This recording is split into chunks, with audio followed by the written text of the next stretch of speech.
এই যুদ্ধ শেষ হয়ে যাওয়ার পর ইরান নিজেকে আরেকটি পরাশক্তি না হোক, পূর্ণাঙ্গ পরাশক্তি না হোক, পরাশক্তির কাছাকাছি স্টেজে নিয়ে যাবে। কারণ হরমুজটা হচ্ছে এমন একটা পয়েন্ট, এমন একটি জায়গা যেখানে বন্ধ করে দিলে মধ্যপ্রাচ্যের সাথে বা সারা বিশ্বের সাথে যে আপনার যে কোনো ধরনের, বিশেষ করে তেল থেকে শুরু করে যে কোনো ধরনের পরিবহন, যে জাহাজ চলাচল, সেই জাহাজ চলাচল কিন্তু এক ধরনের থমকে যাচ্ছে। আর আমেরিকার জন্য চুক্তির এক ধরনের পরাজয়, সমঝোতা বলেন যাই বলেন, সেই পরাজয়।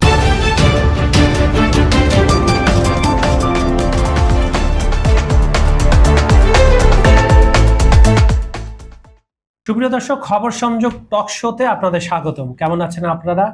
নিশ্চয়ই ভালো, আমরাও ভালো আছি। আপনাদের সঙ্গে রয়েছে আমি কাজল হায়দার, আর আমার সঙ্গে আজকে স্টুডিওতে রয়েছেন সিনিয়র সাংবাদিক প্রবীর বড়ুয়া চৌধুরী।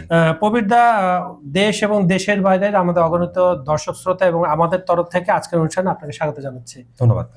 সুপ্রিয় দর্শক এবং দাদা, আপনি নিজেও জানেন আপনার সুইজারল্যান্ড গত সপ্তাহে শেষের দিকে যে সুইজারল্যান্ডে 2 দফা বৈঠক হয়েছিল। প্রথমে আপনার আরাকাচি গালিফভ যে আসছিলেন, ওরা তো সরাসরি মার্কিন যুক্তরাষ্ট্রের সাথে জেডি ভ্যান্সের সাথে কথা বলতেন, কিন্তু ওখানে পৌঁছানোর পর ট্রাম্প বরাবরের মতো টুইট একটা করছে যে আবার হামলা চালাবে এসে। তখন তারা চলে যেতে যাচ্ছিল, তখন মধ্যস্থতাকারী দেশের প্রধানমন্ত্রী শেবাজ শরীফ এবং আসিফ মুনির, ওনাদের যে ফিল্ড মার্শাল, ওনার অনুরোধে তখন ঈদের মধ্যস্থতায় সরাসরি আর আলোচনা নিয়ে মধ্যস্থতা আলাপ করে তারা চলে গেছে এবং টেকনিক্যাল কমিটি পরবর্তীতে এই আলোচনাটাকে করছে। এবং মূল দাবিগুলো ছিল হরমুজ প্রণালী কিভাবে চলবে, 30 দিন 60 দিনের একটা পাঠ করে দিয়েছে। কিন্তু সেই ফ্রাইডে থেকে দেখলাম যে ইরানের মানে যে নিয়মটা লঙ্ঘন করে আমরা সিঙ্গাপুরে একটা জাহাজ ক্রস করতে যাচ্ছিল, তাদেরকে থামাতে বলা হয়েছে, তারপরে তারা ব্যবস্থা নিছে।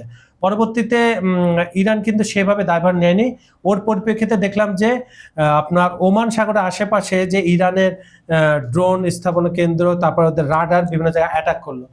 পক্ষান্তরে ইরানও শুরু করে দিল মার্কিন যুক্তরাষ্ট্রের ঘাটিগুলোতে। এভাবে 3 দিন চললো। স্বস্তির খবর, আপনি এটা ভালো করে জানেন যে তারা এই যে সংঘাতটা আপাতত থামানোর ব্যাপারে যে উত্তেজনা হচ্ছিল, দুজনে একমত হয়েছে এবং আগামীকাল 30শে জুন মঙ্গলবার বৈঠকটা অনুষ্ঠিত হবে। এটা হবে দোহায়। এখন এই যে চুক্তিটা কি আসলে থাকবে নাকি ইসরায়েলে ইন্ধন রয়েছে, টোটাল ব্যাপারটা আসলে হরমুজ নিয়ে হচ্ছেটা কি? আমি আসলে ইরানের যে হামলার বা ইরানের সাথে যে যুদ্ধের যে যুক্তরাষ্ট্রের যে জড়িয়ে পড়ার যে বিষয়টা, সেটা আসলে আমরা বিশ্ববাসী বা অন্যান্য এই মহাদেশ বা এই সারা বিশ্বের মধ্যে আমরা যেটা বুঝতে পারছিলাম, সবাই বুঝতে পারছিল যে এই যুদ্ধটা আসলে হওয়াটা এক ধরনের বাঞ্ছনীয় না। কারণ আমরা একটু পিছনে ফিরে যাই, তাহলে ইরানের একটা মধ্যপ্রাচ্যের মধ্যে ইরানের নিজস্ব একটি বলয় আছে, নিজস্ব একটা গন্ডি আছে এবং নিজস্ব ভাবধারা আমরা দেখেছি যে তার পারমাণবিক অস্ত্র থাক বা না থাক, তার পারমাণবিক শক্তির একটা যে সক্ষমতার যে ব্যাপার, সেটা সে বিভিন্ন উপায়ে জানা দিয়েছে এবং বিশ্বের পরাশক্তিগুলো কিন্তু সেটা একটা ধরনের শঙ্কা ছিল। কিন্তু এই শঙ্কার মধ্যেও যে কিভাবে আসলে ইরানের মধ্যে আসলে ট্রাম্পের হামলা করা, এবং একটা বিষয়টা যেটা আমরা আগে বুঝতে পেরেছিলাম, ট্রাম্প সেটা হামলা করার পরে বুঝতে পেরেছে, এইটাই হচ্ছে সবচেয়ে বড় একটি ভুল সিদ্ধান্ত। এবং ট্রাম্প কিন্তু এটা ইনিয়ে বিনিয়ে বা আমেরিকার কথা মতো ইনিয়ে বিনিয়ে কিন্তু ঘুরে আসছে যে এই সিদ্ধান্তটা আসলে এক ধরনের বোকামি ধরনের সিদ্ধান্ত ছিল। কারণ দেখা যাচ্ছে ইরান কিছুই করছে না, 2 দিন পরে সমস্যা হরমুজটা বন্ধ করে দিচ্ছে। কারণ হরমুজটা হচ্ছে এমন একটা পয়েন্ট, এমন একটি জায়গা যেখানে বন্ধ করে দিলে মধ্যপ্রাচ্যের সাথে বা সারা বিশ্বের সাথে যে আপনার যে কোনো ধরনের, বিশেষ করে তেল থেকে শুরু করে যে কোনো ধরনের পরিবহন, যে জাহাজ চলাচল, সেই জাহাজ চলাচল কিন্তু এক ধরনের থমকে যাচ্ছে। 20% এখানে, আর ওমানের ওখান থেকে টোটাল 35% চেইনটা।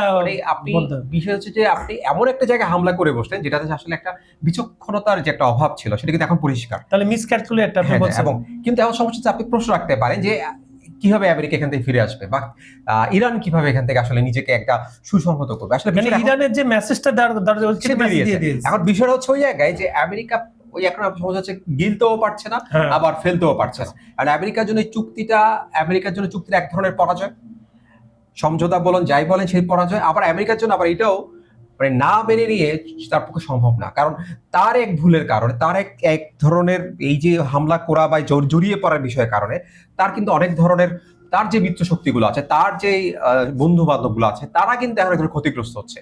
এই বিষয়টা কিন্তু আমেরিকার উপরে চাপ আছে, কারণ নিজের অর্থনীতির চাপ আছে। আপনি একটা দেশের রাষ্ট্রপ্রধান, আপনি তো যখন কোনো সিদ্ধান্ত নেবেন বুঝে শুনে নেবেন। দেখেন, আপনাকে ইসরায়েল বলুন আর যে করে বলো, কারণ নেতানিয়াহু দেখা গেছে বারাক ওবামা প্লাস হচ্ছে আল গোরের কথা আপনার মনে আছে, এরা কিন্তু প্রকাশ্যে বলেছে যে গত 12 থেকে 14 বছর যে সরকারি আসতো আমেরিকায়, নেতানিয়াহু একটা ফাইল নিয়ে যেত, ইরানের রেজিম চেঞ্জ করতে হবে, এইসব নেতাদের সরিয়ে দিতে হবে। ট্রাম্প কিন্তু প্রথম পার্টে 2018-তে কিন্তু এটা সে শোনে নাই, কিন্তু এখানে এসে, কারণ তার আগেই সে ভেনেজুয়েলা একটা সাকসেসফুলি যেভাবে হোক প্রেসিডেন্টকে তুলে নিয়ে আসছে। তো ভেনেজুয়েলা আর আপনার ইরান তো এক জিনিস না। হ্যাঁ, এটা তো বুঝতে হবে, এবং ভেনেজুয়েলার অভিজ্ঞতাও কিন্তু তাদের জন্য মানে এক ধরনের আমরা করেছি মানে করে এরপরে কিন্তু বুঝেছে যে ওটা হয়তো আপনি একজনকে রাষ্ট্রপ্রধানকে পিক করে নিয়ে চলে আসছেন, তুলে নিয়ে চলে আসছেন, কিন্তু এর পরবর্তীতে অনেক কিছু কিন্তু ওখানে আপনার সামাল দিতে হয়েছে, তাদের পুরোপুরি দখলে নিয়ে যাওয়ার যে চিন্তা কিন্তু করতে পারে। এটা হচ্ছে হ্যাঁ, ওখানে গিয়ে আপনার ধরেন একটা প্রভাব আপনি বিস্তার করতে পেরেছেন। ইরান আর ভেনেজুয়েলার মধ্যে পার্থক্যটাকে বুঝতে হবে, ভৌগোলিক পার্থক্য আছে, তারপর হচ্ছে আবার শক্তির মাত্রাটা পার্থক্য আছে। সেই পার্থক্য না বুঝে আমার কাছে এখন আসলে বোধগম্য না আমেরিকা এই জায়গাতে কিভাবে অ্যাডভান্স হলো। ইউএসএ তো এর কারণ ইউএসএ একটা আমরা জিনিস সবসময় দেখেছি, ইরাক যুদ্ধ করতে যাওয়ার কাছে সে কিন্তু একটা রেকি বলেন সে কি হতে পারে, পরবর্তী কি হতে পারে তার একটা ধারণা ছিল। কিন্তু ইরান তো আর ইরাক না। এই সাদ্দাম হোসেনের সেই সাথে যদি আমি ইরানকে বর্তমান, কারণ এই সাদ্দাম হোসেন ছিল একজনের একটি শাসন ব্যবস্থা, আর ইরান কিন্তু ধাপে ধাপে একটা ক্যাটাগরি করে আপনি ধাপে ধাপে সেটা ক্যাটাগরি যেভাবে বলেন না কেন, সে ধাপে ধাপে একটা গড়ে ওঠে একটা সব ব্যবস্থা। সেই ব্যবস্থার প্রশ্ন থাকতে পারে, সেই ব্যবস্থা নিয়ে আপনার অনেক ধরনের অভিযোগ থাকতে পারে, কিন্তু সেই ব্যবস্থার ভিত্তি কোন জায়গায়, শেকড় কোন জায়গায়, সে তার অবস্থানটা কোন জায়গায় সেটা আপনাকে মূল্যায়ন করতে হবে। এবং এই যে মানে আপনার এই যে ইন্টারন্যাশনাল যে ফাইটগুলো, ইন্টারন্যাশনাল যে অনেক ধরনের আপনার ইয়ে হয়, আমরা দেখি যে রাশিয়ার সাথে আপনার এক ধরনের আমেরিকার ফাইট হচ্ছে। আপনি একসাথে যদি সবাইকে শত্রু বানিয়ে ফেলেন, একসাথে যদি সব শত্রুদের সাথে আপনি একই সাথে ময়দানে নেমে যান, তাহলে আপনারও আপনি কতটুকু দিতে পারছেন সেটাও কিন্তু চিন্তার বিষয়। আপনি ইরানের যুদ্ধ কৌশলটা দেখেন, আপনি সাধারণত কোনো একটা দেশে যদি প্রথমে অ্যাটাক করতে চান, তাদের যে ক্যান্টনমেন্ট আছে বা মার্কিন বেসগুলা, আর্মিদের বেসগুলা উড়িয়ে দিলে মোটামুটি চেনটা ভেঙে যায়। কিন্তু তাদের যে প্রাক্তন যিনি মারা গেলেন রাহাবার, উনি কিন্তু মৃত্যুর কয়েকদিন আগে পুরো ডিসেন্ট্রালাইজ করে দিয়েছে 32টা রাজ্যে, সে নির্দিষ্ট কমান্ড দিয়ে দিয়েছে, তোমরা তোমাদের মতো করে ডিসিশন নাও, এবং সেটাই হয়েছে। আপনার প্রথম দিনে 28 তারিখে ওদের সুপ্রিম লিডার সহ 40 জন শীর্ষ কর্মকর্তা মারা গেলেন, কিন্তু তারপরে তো পুরো বিশ্ব 40 দিন ওই দিনে কিন্তু যুদ্ধটা শেষ হয়ে যাচ্ছে। হ্যাঁ, যেটা হয় ভেনেজুয়েলার ক্ষেত্রে প্রথম দিনই যুদ্ধ শেষ, মানে আমেরিকার কিন্তু সময় না 2-3 দিনের মধ্যে যে কোনো কিছুকে কভার করে দেয়। কিন্তু এই ক্ষেত্রে দেখেন প্রতিটা স্টেপ ইউএসএ প্রতিটা স্টেপ নিচ্ছে, স্টেপের পরে কিন্তু ইরান তার পরবর্তী স্টেপটা নিচ্ছে, এবং এটা কিন্তু বুঝে বুঝে এবং মানে এমন করে মনে হচ্ছে যে আমরা তো জানতাম আমেরিকা অন্যদের তথ্য ফাঁস করে বা অন্যদের তথ্য নিয়ে আসে, কেন জানি এখানে মনে হচ্ছে ইরান আগে থেকে বুঝতে পারছে যে যুক্তরাষ্ট্রের মানে কমান্ডিং যারা অফিস আছে তাদের কি ধরনের স্টেপ থাকতে পারে, সেই তথ্যটা তাদের কাছে রয়ে যাচ্ছে। আমার কাছে কেন জানি মনে হচ্ছে, কারণ প্রতিটা স্টেপ দেখবেন তারা কিন্তু প্রথমে ধাক্কা খায়, তারপর আবার নিজেকে সামলে নিচ্ছে। এই এবং আলোচনার ক্ষেত্রেও প্রথম একটা ধাক্কা খায়, এবং আলোচনার ক্ষেত্রে এখন দেখবেন যে 90% কিন্তু তারা ডমিনেট করতে ডমিনেট করছে আলোচনা, 14 দফা তো তাদেরই, এবং যা হচ্ছে তাদেরই লাভ হচ্ছে। এবং আপনি মনে করেন এটা অবশ্য আপনি যেটা ইঙ্গিত করছেন আমি বুঝতে পেরেছি, তাদের পিছনে তো চীন রাশিয়া অবশ্যই আছে, কিন্তু ফাইটটা তো আপনাকে করতে হবে। যেমন জেলেনস্কি করতেছে, কিন্তু জেলেনস্কি তো সেভাবে পারছে না। কিন্তু ইরানের তো নিজস্ব, ধরেন তাদের যে এই 40 বছর ধরে কথা বলছেন, আমি এই যে রাশিয়া যুদ্ধে কিন্তু ইরানের অস্ত্র ড্রোন ব্যবহার কিন্তু এক ধরনের মানে ইরান কোন পর্যায় থেকে লিড দিচ্ছে সেটা আপনাকে বুঝতে হবে। আমি বলছি বারবার ইরানের বিরুদ্ধে অভিযোগ থাকতে পারে, ইরানের বিরুদ্ধে আপনার অনেক ধরনের সমস্যা থাকতে পারে, কিন্তু ইরানের সক্ষমতা ইরানের যে কোন জায়গায় আমার কাছে কেন জানি মনে হচ্ছে এই যুদ্ধ শেষ হয়ে যাওয়ার পর ইরান নিজেকে আরেকটি পরাশক্তি না হোক, পূর্ণাঙ্গ পরাশক্তি না হোক, পরাশক্তির কাছাকাছি স্টেজে আপনি এটা ধরতেই পারেন মধ্যপ্রাচ্যে সে ডমিনেট করবে। এবং সৌদি আরব থেকে শুরু করে বাহরাইন থেকে শুরু করে এবং ইউএই যে ইসরায়েল ঘেঁষা এবং মার্কিন যুক্তরাষ্ট্র ঘেঁষা সংযুক্ত আরব আমিরাত, তারা পর্যন্ত আব্বাস আরাকাচিকে ফোন করে বলতেছে যে হরমুজটা সুনির্দিষ্টভাবে আমাদেরকে তেল নিতে যায়। তার মানে কি তারা মেনে নিচ্ছে। এবং আপনি আমেরিকা, আমি ধরেন সৌদি আরব, আপনি আমাকে কি বললেন, পেট্রো ডলার যেখান থেকে শুরু হলো, যে বললেন যে তেলটা আপনি বিক্রি করবেন, ডলার কিনবে, কিন্তু টাকা পয়সা আমাদের ওখানে যাবো, এর বিনিময়ে আমি আপনাকে নিরাপত্তা দেবো। সেই নিরাপত্তা যে ঘাঁটি 28 থেকে 29টা থেকে 30টা ঘাঁটি করলে সে ঘাঁটি তো ঘুরে দিচ্ছে। এখন যে দেশ নিজের ঘাঁটি রক্ষা করতে পারে না, ওই দেশ আরেকটা দেশের নিরাপত্তা, নিজের নিরাপত্তা আপনি কখনোই যে আপনি ওয়াশিংটনে এসে আপনাকে নিরাপত্তা দিতে পারবেন না, আপনাকে হয়তো বা কিছু সময়ের জন্য একটা প্রোটোকল বা সামথিং একটা আপনার প্রোটেকশনের জন্য দিতে পারে, সেটা হচ্ছে কিছু সময়ের জন্য, কিন্তু দীর্ঘমেয়াদী ইরানের মতো শক্তির কাছে ইরান যখন যখন আপনার কাছাকাছি প্রতিবেশী একটা দেশ আপনার একই বলয়ের মধ্যে আছে, তখন কিন্তু ইরানের মতো দেশের কাছ থেকে আপনি 24/7 যে আপনি যদি কারো প্রত্যাশা করেন যে আপনাকে ওই ইরানের কাছ থেকে বাঁচিয়ে রাখবে, সেটা আসলে এক ধরনের বোকামি। এবং এই রাজনৈতিক সিদ্ধান্তগুলো নেয়ার আগে অবশ্যই সামরিক শক্তিগুলোকে আপনার বিবেচনা নিতে হবে। আচ্ছা, পরবর্তীতে দেখলাম যে বাহরাইন একটা খুব বড় রোল প্লে করছে, কারণ আপনি জানেন যে মার্কিন যুক্তরাষ্ট্রের যে নৌ কমান্ড, এটা প্রধান সদর দপ্তর কিন্তু বাহরাইনে, এবং এটাতে ম্যাসিভ অ্যাটাক করে ছাড়খাড় করে দিয়েছে। এবং বাহরাইন জাতিসংঘে একটা আপনার করছে, তারা নালিশ এক প্রকার, যে এটা ডেকে রেজলিউশন আপনি করেন। এই যে মধ্যপ্রাচ্যের এই যে ছোট বা দেশগুলা বলেন, এই দেশগুলা এখন এই যুদ্ধ পরবর্তী 40 দিনের যুদ্ধ পরবর্তী তাদের ডিসিশনগুলো কেমন হবে? তারা কি এখনো মার্কিন বলয় থেকে যাবে, নাকি এখান থেকে বের হয়ে নিজের একটা নতুন? আসলে এই মানে মধ্যপ্রাচ্যের যে আমরা যদি 90-এর যে যুদ্ধের কথা বলি, মিডল ইস্ট যেটা জানি যে কুয়েতে আক্রমণ করলো সাদ্দাম হোসেন, এরপরে গিয়ে এরপর থেকে এর আগে থেকেই ছিল, মানে নজরটা আসলে তেলের দিকে, এর আগে থেকেই ছিল। কিন্তু এখানে যে এখন যে ঝামেলাটা হয়েছে 90-এর পর থেকে নিজেদের নিরাপত্তার নাম দিয়ে বা নিজেদের নিরাপত্তার ক্ষেত্র তৈরি করতে গিয়ে, নিজেদেরকে আরো নিরাপদ করতে গিয়ে ওরা আমেরিকার যে যুক্তরাষ্ট্রের যে বলয়ের মধ্যে ঢুকে গেছে। এই বলয় ঢুকতে গিয়ে সবচেয়ে বড় যে ঝামেলাটা হয়েছে, যারা বলয় ঢুকেনি, যেমন ইরান আছে বা আরো যারা ছোট ছোট তাদের সাথে তাদের একটা মানে এক ধরনের একটা দূরত্ব বলেন, সম্পর্কটা নষ্ট, সহজ কথা সম্পর্কটা নষ্ট হয়ে গেছে।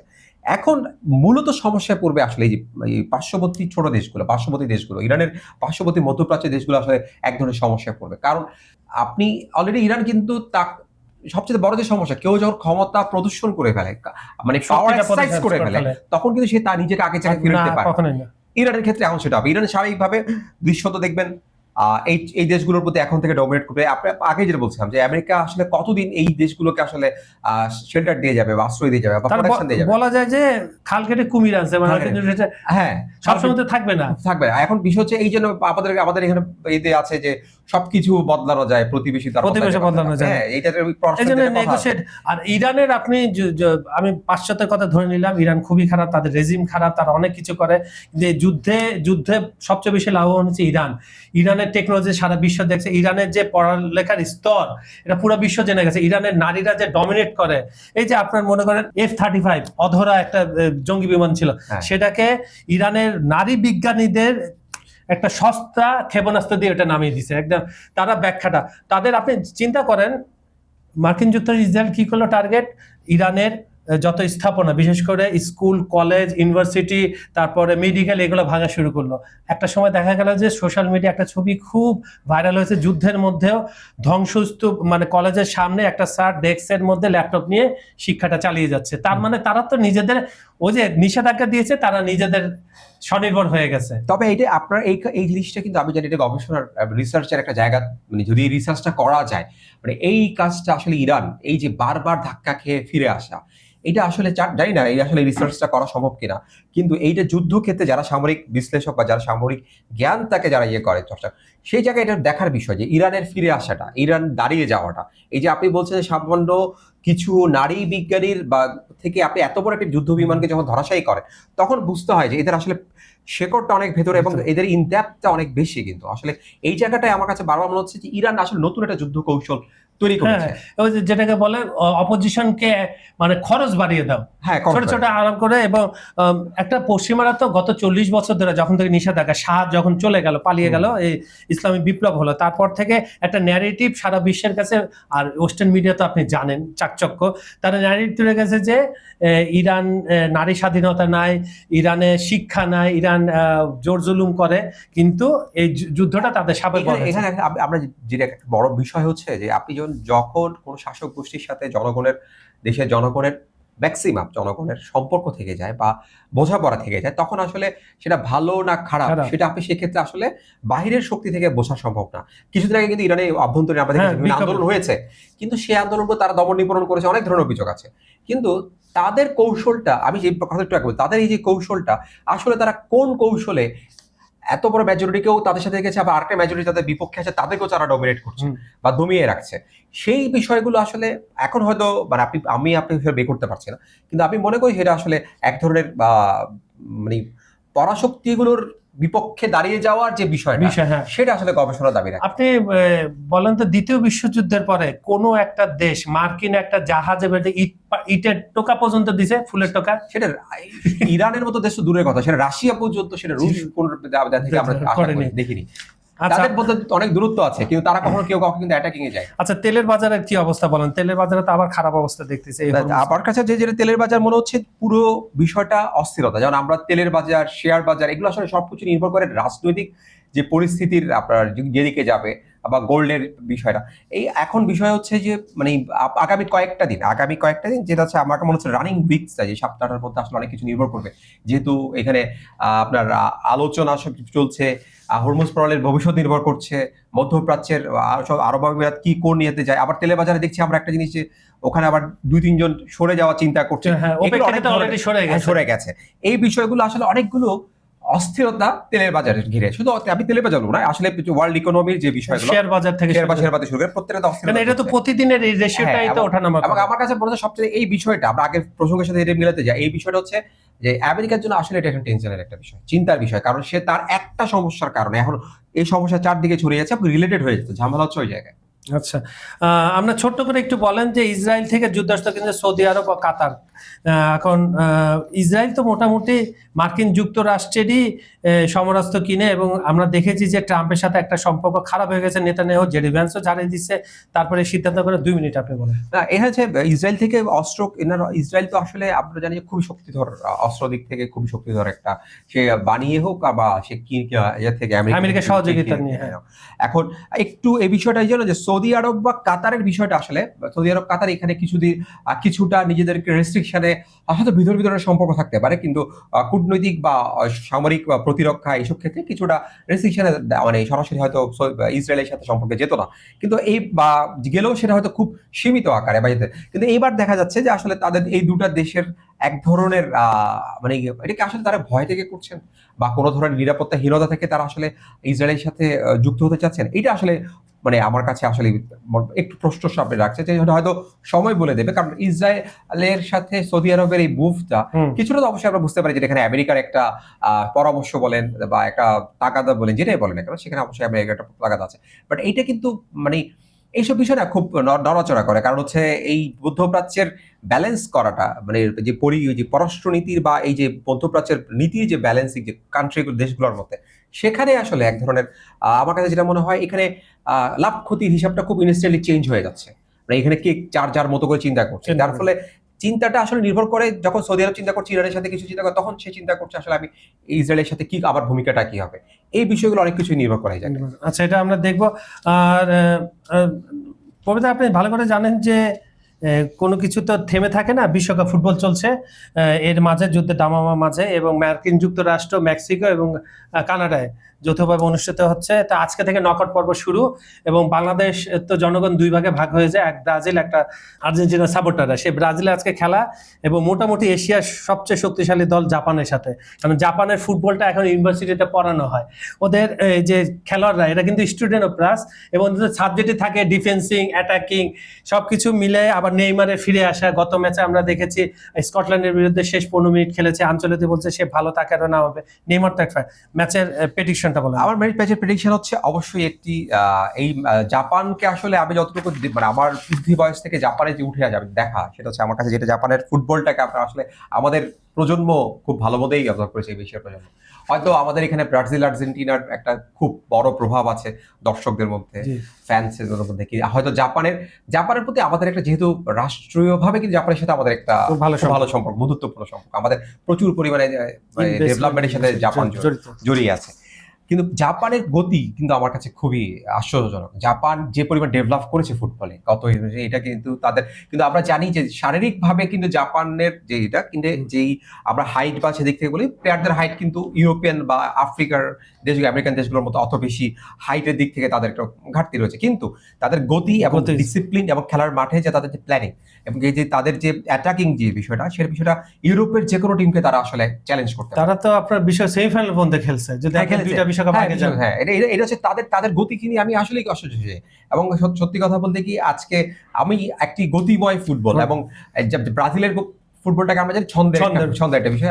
আমার কাছে বলতে হচ্ছে গতি এবং ছন্দের একটা সংমিশ্রণ আছে, আমরা আসলে দেখতে পারবো। আর নেইমারের কথা যেটা বলছেন, আর নেইমারকে আসলে নেইমার এবং মেসি এগুলো আসলে বিশ্বকাপের ভ্যালুটাকে অন্য জায়গায় নিয়ে যায়। এই সব রোনালদো আছে, হ্যাঁ। যখন দেখবেন যে এই রোনালদো আছে, যখন এই প্লেয়ারগুলো মাঠে খেলতে নামে, তখন কিন্তু ফিফারও একটা মানে এক ধরনের চিন্তা থাকে, আয়োজন থাকে। আমরা হয়তো তার ফিফা হয়তো মুখে স্বীকার করে না, কিন্তু সেদিক থেকে দেখবেন একটা আয়োজন থাকে তাদের। এই 3-4 জন প্লেয়ারকে যারা ওয়ার্ল্ড ক্লাস যারা লিড করে, তাদেরকে আসলে এক জায়গায় তুলে ব্র্যান্ডিং করা। এই কারণে এই ব্র্যান্ডিং এর সাথে সাথে দেখবেন যে ফিফার নিজস্ব আয়টাও আছে। আর নেইমার যখন গত ম্যাচে আমরা দেখি 15 মিনিট কিন্তু আসলে নেইমার তার মানে মোটামুটি 80% ঝলক কিন্তু সে দেখিয়েছে, হয়তো আরো দেখাতে পারে। নেইমার মানে কি আপনাকে বিপক্ষ দলের দুজন এক্সট্রা প্লেয়ার চলে যাচ্ছে, কোন প্লেয়ারটা ফাঁকা হয়ে গেল, ব্রাজিল যাচ্ছে। আচ্ছা, প্রেডিকশন বলেন। আমার কাছে প্রেডিকশন যে ব্রাজিলের অবশ্যই যেহেতু ইয়েটা শেষ ম্যাচে তারা ছন্দে ফিরে আসে, সেই ক্ষেত্রে ব্রাজিলের জয়টা আমি দেখছি, তবে আমি অবশ্যই আশা করছি জাপানও ভালো খেলবে। আচ্ছা,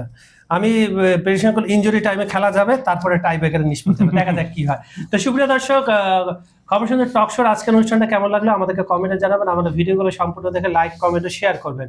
পৃথিবীর কোন প্রান্ত থেকে আমাদের অনুষ্ঠানগুলো আপনারা উপভোগ করেন সেটাও একটু জানিয়ে দিবেন। জিওপলিটিক্যাল যে কোনো ব্যাপারে আপনারা যদি জানতে চান, আমাদের মেইল করেন, আমাদের কমেন্ট করেন, আমরা সে বিষয়ে একটা অনুষ্ঠান করব। বিজ্ঞাপন আর প্রমোশনের জন্য ডেসক্রিপশনে কিছু নাম্বার দেওয়া আছে, আপনারা যোগাযোগ করতে পারেন। এই বলে আজকের মতো অনুষ্ঠান এখানে শেষ করছি। দেখা হবে পরবর্তী অনুষ্ঠানে। সবাই ভালো থাকবেন, সুস্থ থাকবেন। আল্লাহ হাফেজ।